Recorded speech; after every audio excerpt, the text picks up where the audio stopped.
এদিন আমাদের টোডো বাবুকে নিয়ে গেছিলাম আমাদের পাড়ার এক সেলুনে চুল কাটানোর জন্য। যেহেতু টোডোর 1.5 বছর হয়ে গেছে, তাই জন্য ওকে নিয়ে এসেছিলাম। তবে বলতে পারো যে এই চুল কাটানো নিয়ে আমি ভীষণ চিন্তায় ছিলাম যে চুল কাটতে দেবে কি না, যদি খুব কান্নাকাটি করে, যদি মাথা কেটে যায়। তো একটু চিন্তাটা আবার কমও ছিল, ভাবছিলাম যে যদি ওর বড় পাপার সাথে থাকে, আর সেটাই হলো। আমি ওকে পুরোপুরি সৌরভদাদার হাতে ছেড়ে দিয়েছিলাম। আমি জানি ওর বড় পাপার কাছে থাকলে শান্তই থাকবে। আর তোমরা দেখতেই পেলে কত সুন্দরভাবে চুপচাপ ও চুলটা কেটে নিয়েছিল, একদম কান্নাকাটি করেনি।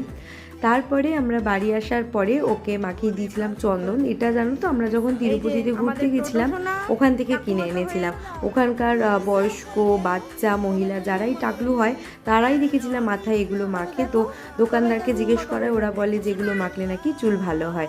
তাহলে চলো আজকের ভিডিওটা এই অবধি, দেখা হচ্ছে আবার নেক্সট ভিডিওতে। টাটা।